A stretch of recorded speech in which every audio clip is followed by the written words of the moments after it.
I was not expecting that at all. Life happens. Right. And we're not in control.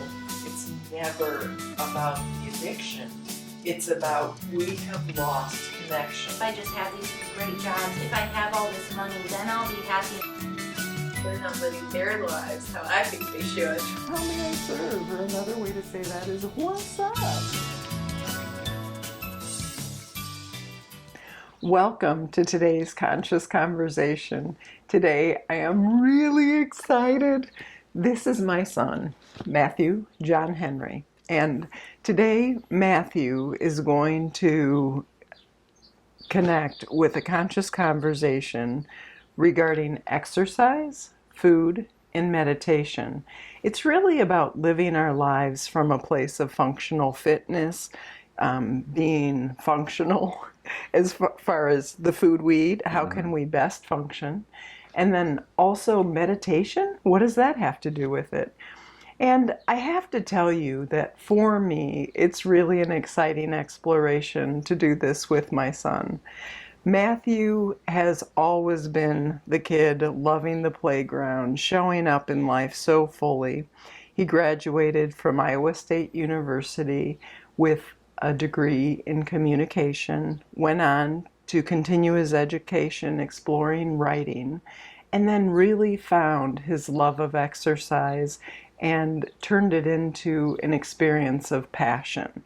And so we want to hear about that story as part of the story as well. And within it, Matthew has really taken and moved a lot of these different pieces into what he's currently experiencing in life. As a coach, that requires communication. He's also created a video podcast series of Matthew's mobility, helping people to learn how to do different moves, and we can share that information as well. Matthew, welcome. It is so good to have you here. I'm so proud of you. Happy to be here, Mom. Excellent. So this whole thing, before we even move into the exercise, the exploration of exercise, food, and meditation, how did you get here?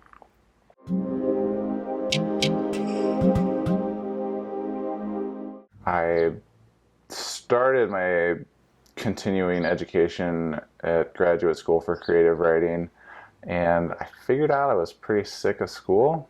Yeah. And so that was enough of that. Came back, eventually found my way working full-time at Hy-Vee grocery store, and I thought that's what I wanted to do. I thought I wanted the white collar, suburb house, picket fence, that kind of life. And I was working there, working long hours, working crappy hours, and thought that's what I wanted. And then I had a friend, coworker, who just kept bugging me to try CrossFit out, and he just wouldn't shut up about it. And I've always been pretty active. I had some weights in my apartment, and I'd go running a lot and that kind of thing. So I thought it was pretty good. I didn't really need to pay X dollars a month to do that. And then finally I tried it. I'm like, fine, I'll try it.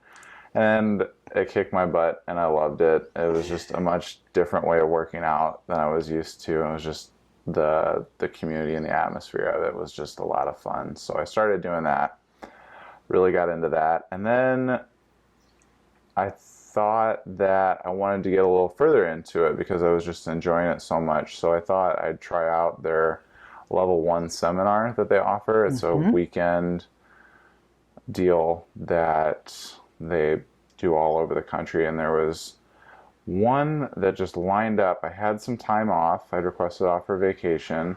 There was one up in St. Louis Park, Minnesota, which is 3.5, 4-hour drive. So closest it was going to be, because the other ones are Alaska, California, Florida, that kind of thing. Not going to work. Hawaii. Yeah. Well, fly out to Hawaii. And I had a buddy who lived 2 blocks away from where they were hosting the seminar. So I crashed at his place, And it just all lined up, and it was just really crazy how it worked out. And that weekend literally changed my life, because I went in there expecting to just learn how to squat better and that kind of thing. And then one of the presenters started talking about this Thanksgiving he had, where they're from Detroit, so they're watching the Lions play, and the Lions aren't doing so hot. So they're like, yeah, let's skip ahead to dinner. And so they all get up, they go around the table, and they're looking around, they're saying, where's Grandma? And Grandma is still back out in the living room in her chair because she can't get up. Oh. And what getting up out of a chair is it's a body weight squat. It's the ability to just, stand up. Just stand your body weight up. And at that point, they had to have the very difficult discussion about assisted living.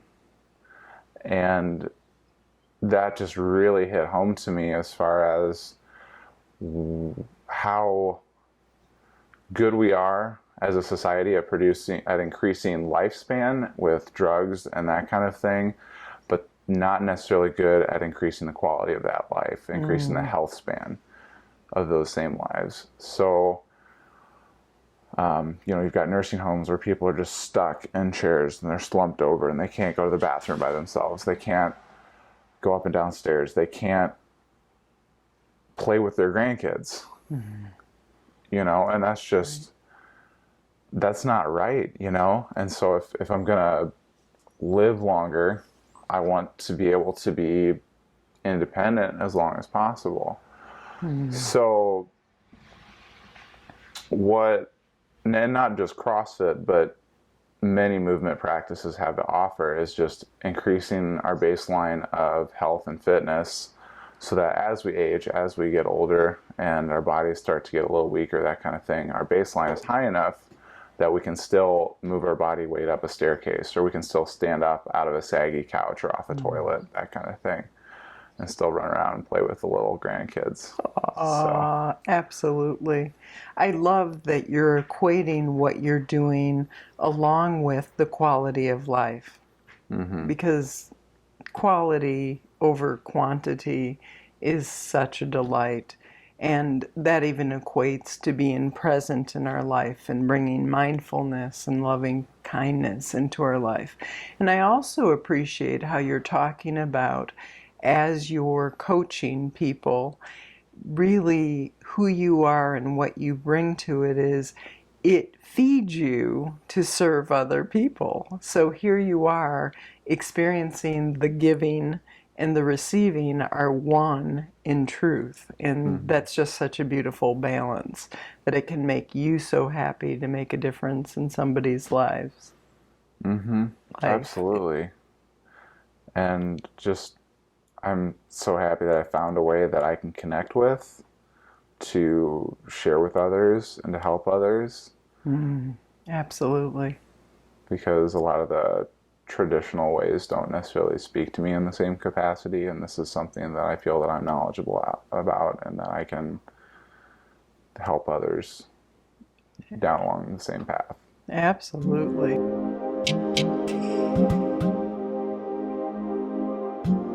So tell me about the exercise portion of it.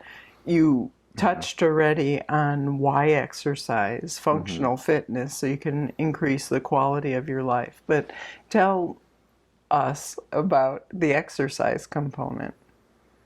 So the biggest thing that I believe is that everybody needs a movement practice. And whether that's yoga, whether that's running, whether that's gymnastics or powerlifting or CrossFit, whatever. I'm not super attached to what it looks like, as long as there's some form of movement, of moving your body through its natural full range of motion. That kind of thing. Engine wants to run. Right. So our bodies are designed to move, and when we spend hour after hour, day after day, glued to a chair kind of thing, eventually our body starts to get stuck in those positions. We start to lose range of motion, we lose muscle mass, and our bodies stop performing the way they were designed to perform, kind of thing. And then you end up with people who can't bend over to pick something up off the floor. You end up with people who can't reach their arms up over their head, kind of thing. And that's just, to me, that's heartbreaking to see. And so just some form of physical expression is just so important. And I'm a firm believer in that. I'm attached to CrossFit because I think it's a lot of fun, personally, because CrossFit is great because, we see a discipline that works, so we'll just, that looks cool, we'll do that too. So, we do the gymnastics, we do weightlifting, we do powerlifting, we do running, we just take it all and we throw it all together. And then you put it all together with this fun community where we're all cheering each other on and high-fiving each other, and we're all working towards a common goal, and it just feels really good to be a part of that. You just want to continue to play in the sandbox at the playground, on the monkey bars. And that's exactly it. It's just a fun way to express yourself. The handstand walking, just going upside down and swinging around on pull-up bar. It's just fun. Yeah. And that's so important as an element that a lot of us lack in our lives, is just a way to just be free and playful, kind of thing. Right. And just the ability to move my body through space is just so fun and empowering, and that I wouldn't trade it for anything. That's beautiful. I also want to acknowledge, though, that some people, no matter where people are, that's what they're going to bring to the gym. So if they want to bring a competitiveness that's not fun at all, that's what they'll bring to the gym. Right. And if they're serious and they want to use exercise as a way even to abuse themselves, then they'll bring that to the gym. Right. If somebody just wants to place to play, that's what they'll bring to the gym. And if somebody... So to be clear to the viewers, working out with my mom and the rest of my family is like herding cats. So I can provide an environment and a workout that's structured and designed to benefit my family members, and they might do it. There might be some resemblance to what I had in mind that goes on, but often that's not the case. So, very playful individual, my mother. So, but yeah, to your point, there's a lot of that goes on as far as people's relationship to themselves and how they treat themselves with exercise, kind of thing.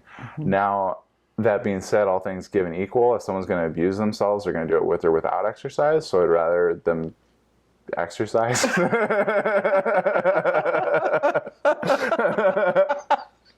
But it Telling is the truth, Pastor. But it is very important for people to eventually develop a healthy relationship with their body in every capacity. Absolutely, sweetheart. So yeah, I ate that extra slice of pizza, and so now I've got to do 3 workouts today to punish myself. That's just the worst thing. It's not pleasant to be around. It's not pleasant to watch. Right. And it's heartbreaking often to see it happen. Right. Because I just love that we're acknowledging all components and what is underneath it. Because clearly when we abuse ourselves, it's not about whether it's exercise, alcohol, food, drugs, whatever.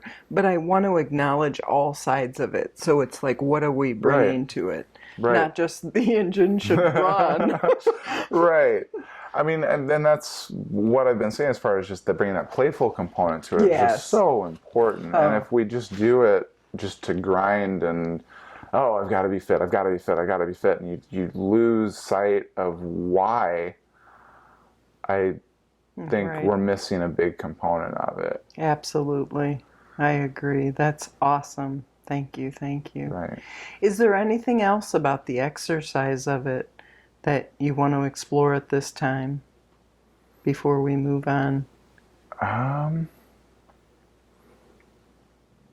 Not really. I mean, just the big thing is just move. Yeah. I I mean, you can do that through, CrossFit 80-35 or through personal training or whatever, or you can find your own practice. Whatever's fun. It should be fun. It should never be, ugh, I have to exercise. It should be, yeah, this is my time. Right. This is an opportunity to kind of unwind from the day or to kind of set the tone for the day kind of thing. Right. I do want to acknowledge, because once you exercise, it really releases endorphins and helps the body to feel good, enhances how you feel. And they're So the whole I don't want to exercise, while I can understand that once we get moving and it may feel like a drudge to begin with, it's important to acknowledge. There is a bit of a hump. That's a very good point to getting into it. But once you do get into it, and it's important to ease into it. You don't want to just I'm going to run, and so you run for an hour the first time. That's stupid. It's gonna suck. And then you never want to do it again. Right, exactly. And so then after that 1 hour, okay, well, that's it for the year, So versus start off with a 10-15 minute run, and then you're good, and then do that a couple times a week, and then build up or whatever. I also want to acknowledge that I teach Qigong, and when you first try anything, there's more of a mental, what am I doing? What am I doing? And one of the things that I love about Matthew is when you, for example, have coached me on benching, so here I am at the bench, and my right shoulder, my right arm going up was a little bit weaker. And just the visuals and the nuances and the tweaks, you are phenomenal at being able to name. And so often being coached by someone who knows what they're doing makes all the difference in the world. And so I want to acknowledge what a gift it is that you give and how important that loving kindness and having somebody to really show you the way, how it makes a huge difference. And if the finances are available, absolutely. I'm gonna even running, working with someone who knows what they're doing, because believe it or not, most people run in a way their body's not designed to run. So they're running on the wrong part of their foot, their strides all wonky and messed up, and over repeated miles, that's going to be really hard on your body.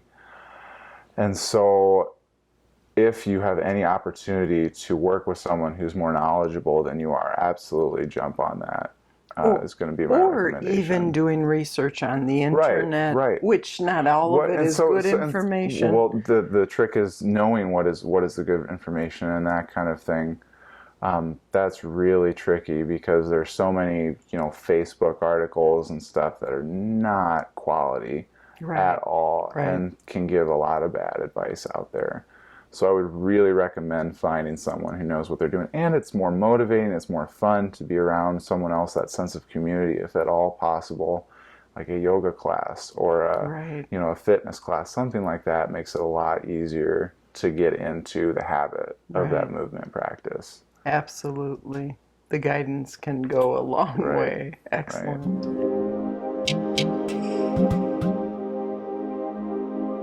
So the food thing, we've talked about exercise. What do you have to say about food in relationship to how people eat? Well, you build muscle in the gym, but a very common misconception is that you also lose fat when you're working out. And that's just simply not true. It's you build the muscle in the gym, you lose the weight in the kitchen kind of thing. You lose the fat in the kitchen. So the standard American diet is not a healthy diet. As far as all the processed carbohydrates, you've got the French fries, the chicken nuggets, and that kind of thing. And it's all this super tasty food that's engineered in the lab to taste that good. But while the taste is super important, the nutrition aspect of it is pretty neglected and not anywhere sufficient for a healthy lifestyle.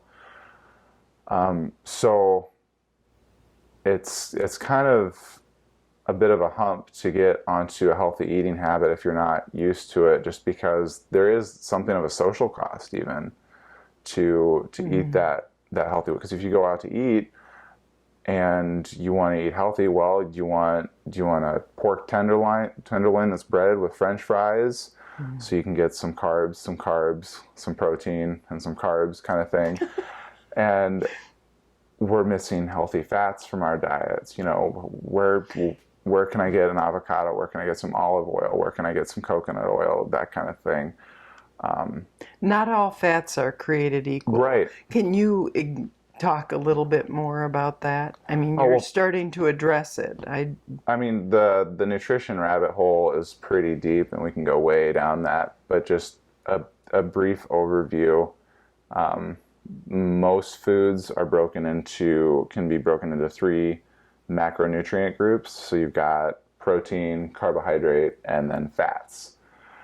So those 3 categories, you've got protein. So, you know, your meat basically is where you're going to get the vast majority of your protein. So animal meats, chicken, pork, beef.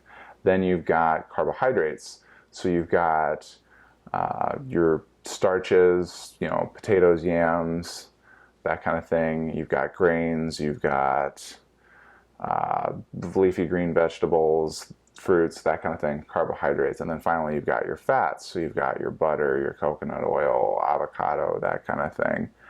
And a huge common misconception is that fat makes you fat kind of thing. So we do a lot of low-fat foods where you cut out that fat, and then you substitute that fat with more carbohydrates. So you add sugar in, you add that kind of thing to make it taste good. And that's where we run into trouble a lot of times in our American diet, is just carbs, carbs, carbs, carbs, carbs, carbs, carbs. Fat feeds the brain. Oh, absolutely. And I want to be careful about just throwing out sound bites about nutrition advice kind of thing. Here I can go a lot more into depth about it, but basically the basic prescription, I'm going to just blatantly steal from CrossFit here. A really good diet, you're going to have meat and vegetables.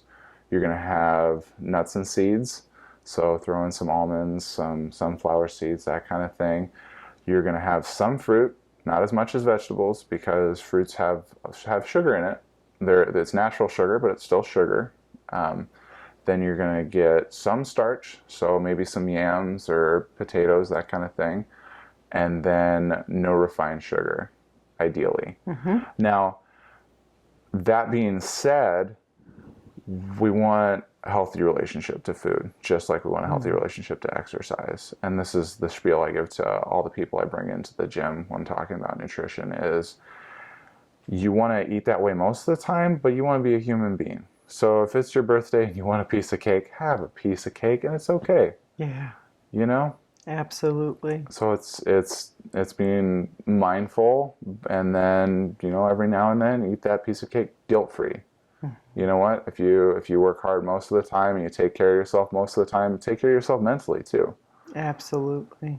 So a lot of people, just like with exercise, use the food to punish themselves, and it's just, I've seen it firsthand and witnessed it, and it's painful to watch. Because they look like shit, they feel like shit, and they think they're doing better by starving themselves or whatever, and they just look emaciated, or they actually end up gaining weight because their body's metabolism gets all screwed up. And then when they do eat, their body just clings to all the calories kind of thing. And and they'll starve themselves, and then I've seen it at the gym too, where they'll come in and they'll try to exercise, and they just can't move as fast as the people who are feeding themselves.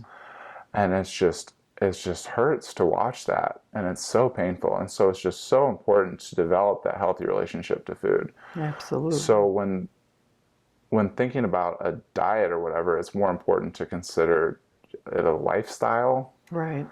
and just be mindful about what you're putting in your body rather than using it as just another tool to control your life or punish yourself. I think now would be a good time to bring up Matthew's birthday was in March, and Matthew, for his birthday, asked my husband Carl and I to do paleo for a month. Matthew was just trying the experience. He wanted to try it on. And so Carl and I did that for the month of March, which, by the way, March has 31 days. That was asking a lot. And what I found within the limitation of cutting everything out and doing a reset, it was a major reset. And I eat pretty clean and pretty healthy for the most part. And it was fascinating to have the experience. At the 2-week mark, 14 days into it, that day was the most painful for me. I have no idea why. But I would find that I would eat, and you can eat as much as you want of what it was, and I would be full, but my body wasn't satisfied. And I'm not sure if I'm articulating it correctly, but I think there's a shift where the body goes from sugar to burning. That's something else. But what happens with the standard American diet is a lot of those carbohydrates really screw up our, I think the word is satiety, is I think how you pronounce the word, hormones. So it's the hormone that's released that says, oh, I'm full, stop eating, kind of thing. Where, we can eat a big meal, but then you bring out the chocolate cake and you say, oh yeah, there's room in there. I could have some cake, that kind of thing. And so it screws up our body's sensor for saying I'm full, is that sugar, that easy carbohydrate kind of thing. And so when we take that out, and I experienced similar things, but not to the same degree that you did. When we take that away, then we have that sensation of hunger, even if, like you said, you've eaten enough, and you were eating steak and vegetables and avocado. You're getting the beautiful salads, right, very clean, right, and but no carbohydrates. Processed carbohydrates. And one thing. And that's just something, and so that resetting of the hormones, so that the body comes back to baseline and says, oh, I guess I am getting enough, Right. I'm not starving, and my stomach is full. Yeah, I guess I am full, kind of thing. And so our bodies are adaptive, so they'll kind of adapt to what we put in them. Right, absolutely. And I mean the same. Which is kind of nice because, even our taste can adapt. So I eat a lot of salads, and people look at it and be like, man, how can you eat that all the time? And I genuinely enjoy it. Which, I really think it tastes good. Is it food? Right. But even beyond that, there are certain, I will admit to being a human garbage disposal and eating pretty much whatever's put in front of me.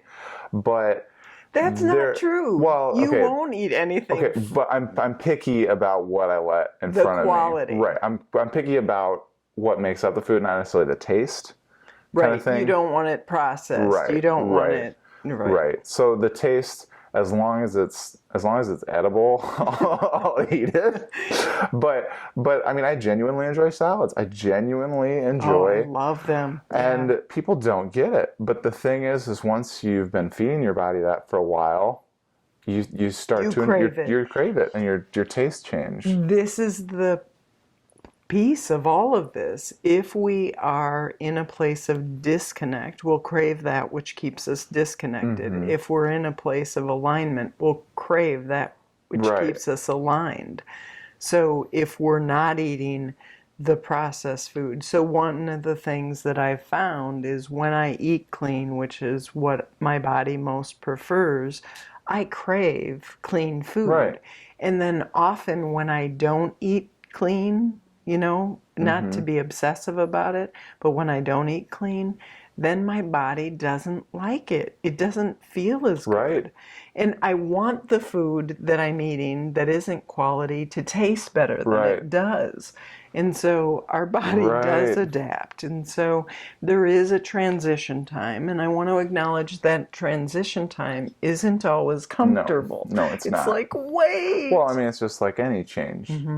Right. But now it's just a little more physical and in your face. And so within all of this, I want to acknowledge the importance of being fluid and getting comfortable with being uncomfortable. Right. That's really a part of the process when we make any changes in our life. Another really cool part about shifting to a more clean, healthy diet kind of thing is people will all the time, they'll praise me for my discipline, which kind of surprises me because I mean, there are areas in my life where when tempted of, oh yeah, sure, and really? so that always kind of surprised me when people, oh, you're so disciplined. Well, not really. I mean, you just have good habits is how it works. And so I'm just in the habit of eating a certain way.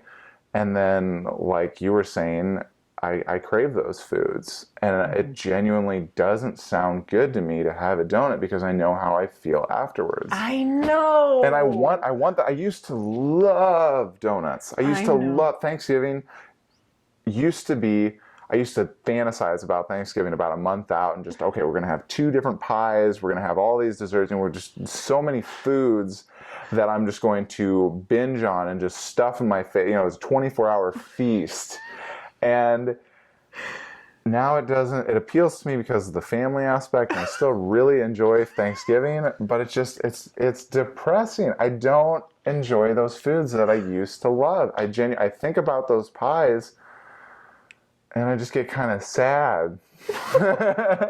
Pining, breathing, he's still breathing. Right, because the taste isn't as good as I remember it being, and then the feeling afterward is just so awful that it's just not worth it for that kind of good taste, but not that good taste. And so I really don't feel that I have that much more discipline than other people. I just have better habits with regards to foods. Right. And so, yeah, I mean, on the bright side, it works out pretty well. On the downside, I just can't enjoy those foods the same way anymore. I get it. I get it. Thank you. I love this conversation.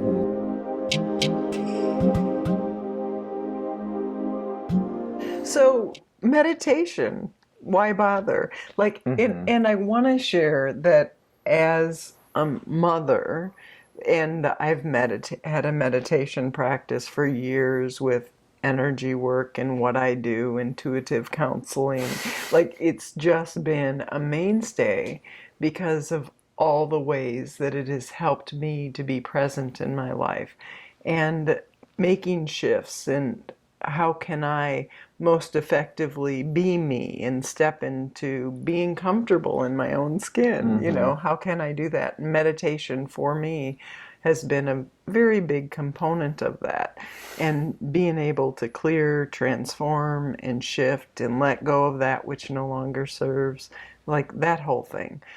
And now I found that all 3 of my children are meditating, and I never expected that to happen. I'm happy for all of you that it's something that you have found. But Matthew, you're 27 years old, and meditation, what the heck? What brought you here? Well, it wasn't you. Let's be clear, it was not me. Because she's my mom, so what does she know, right? So I actually came to it through,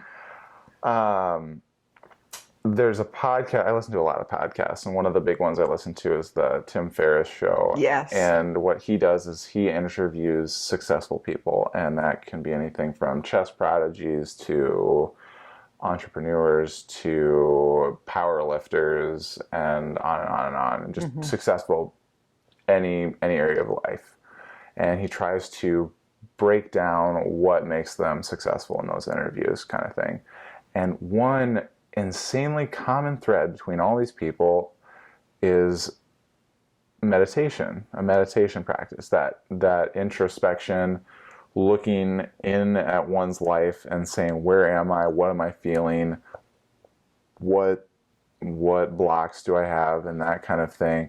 And just being mindful of where you are. And that mindfulness is just such a powerful tool in every area of your life, including in that nutrition, including in that movement practice kind of thing. A lot of times, this is something I wanted to bring up earlier, that people get hung up on how things should be. Mm-hmm. And so they keep behaving the way they think they should behave to make, how do I phrase this? So they'll behave as if things were the way they should be, rather than the way things are. Mm. So a sports metaphor for that would be a team is losing, mm-hmm. and they think they should be winning, so they'll play like they would if they were up, or they'll be more aggressive, they'll take more risks and that kind of thing. Versus, okay, hey, we're down a couple points, let's get a solid game plan, let's work on good clean play, that kind of thing. But instead they'll just dig the hole deeper, they'll throw good money after bad, kind of thing.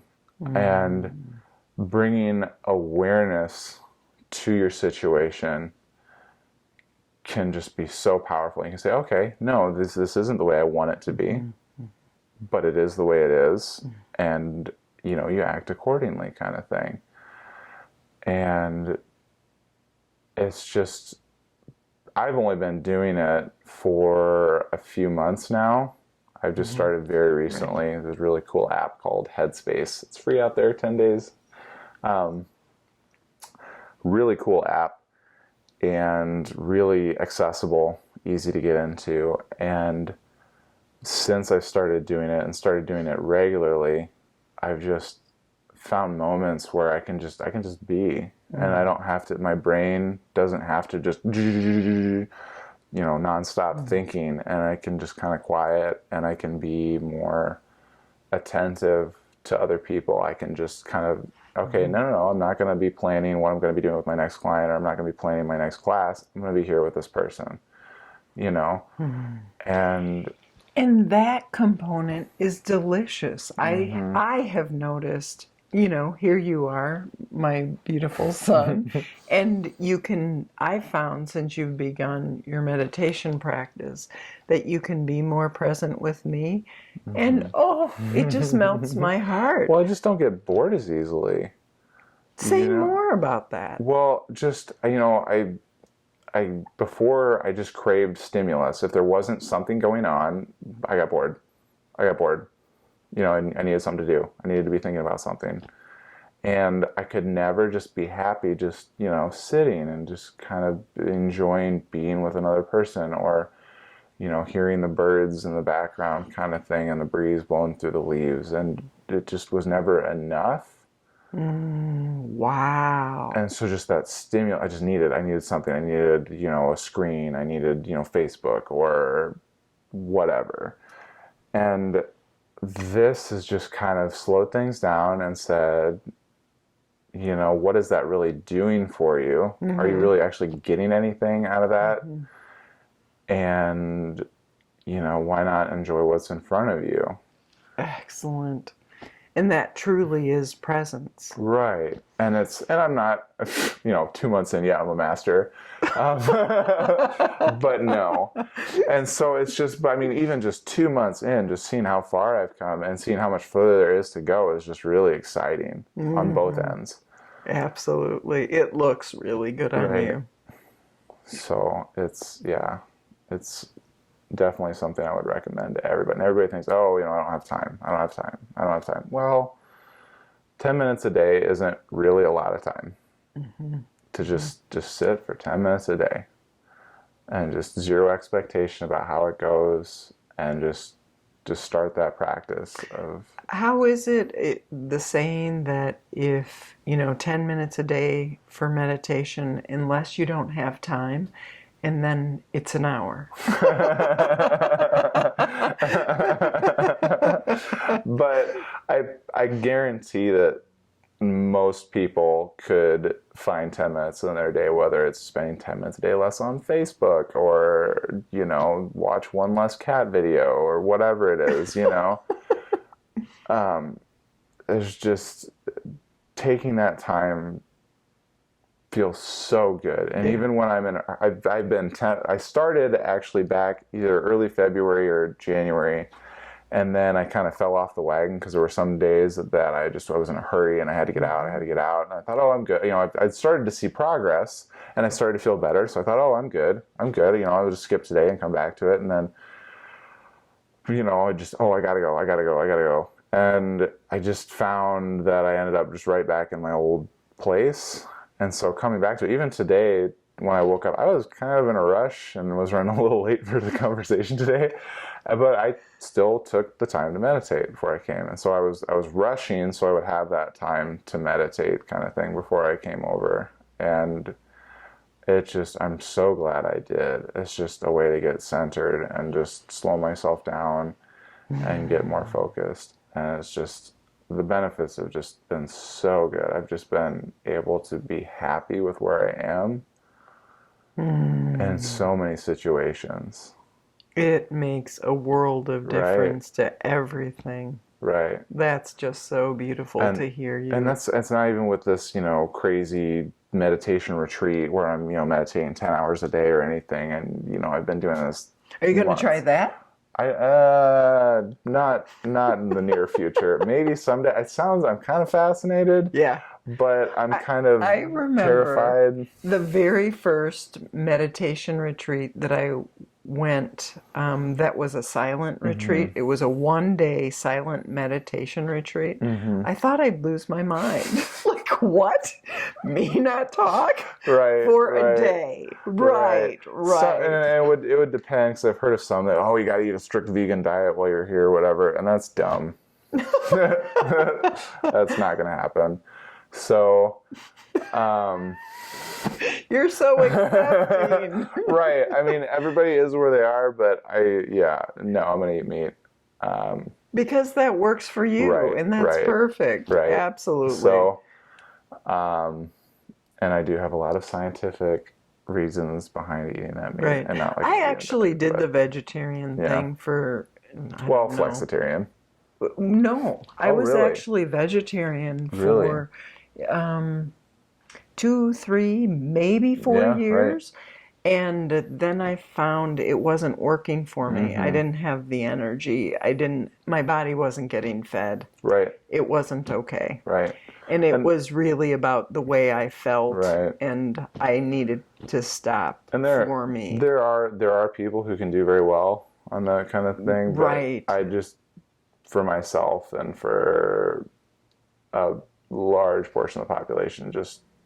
Sometimes I don't feel like eating meat. And if you don't, I'm not saying every day, and we weren't designed necessarily to eat meat every single day, but just as a part of our diet. And that's another. Once again, I think it's about acceptance, like listening to your body. But sometimes, like you're talking about with meditation, like it was just, we act on a story, we act on a belief. And they're not even necessarily true, but meditation is a beautiful way to anchor into, wait, how am I really feeling? Oh. And with any practice, from meditation to what diet you do, or CrossFit or whatever, people can kind of use that as a way to exclude others, or as a way to, I am better than you kind of thing. And so being mindful of that as well. So, you can say, oh, I'm enlightened, I'm better than you. I use coconut oil. I use coconut oil, so I'm superior, It doesn't. It doesn't translate No. well because your So you sandbox gets really small. Right. You don't. You do it for you. You don't do it To be for a sense of mental exclusive, for moral superiority. better and, than. Yeah, I think we're on the same page. This has been really fun. Mm-hmm. So tell me about passion. The way I experience it, it's just when you find something that just really speaks to you and really consumes a lot of your thought, and when you think about it, you just get so excited and so happy. It's just a fun way to live. And so when I found that passion for sharing fitness and health and wellness with people, it just transformed my life. I mean, that I'm not exaggerating when I say that one weekend changed my life. And so I wasn't satisfied to put soup on a shelf anymore. Mm-hmm. It wasn't, I knew that wasn't what I wanted to do, but I hadn't realized it until I found that passion. Mm-hmm. And that I'm spending my break time looking at videos to teach people how to deadlift better. I'm spending hours outside of work, so I'm working 50 hours a week, and then I'm interning at the gym to job shadow one of the coaches there, kind of thing. Mm-hmm. It was just, it was fun. It was worth it. It was what I wanted to do, and just find your passion. It's just a lot of fun, you know? Mm-hmm. And when you find that, don't put it off. Don't, make excuses not to follow it. It's just, when I followed my passion, I found so many people that have benefited from what I have to offer. And if I hadn't followed my passion, they wouldn't have, kind of thing. Wow. And it's just, when people light up, when I can tell someone else is passionate about it, it's just fun to be around. It's fun to talk to them, even if they're excited about stationery and notebooks and talking about, I've heard a conversation about, what's the best notebook, and this paper quality is slightly better than this, and you can write on it with this kind of pen, and it'll last longer, and won't get yellow. And that's not something I care about at all. But listening to them talk about it was fun, And the takeaway from all that is just follow your passion. It's just life is more fun for everybody if you do. Absolutely. That is beautiful, Matthew.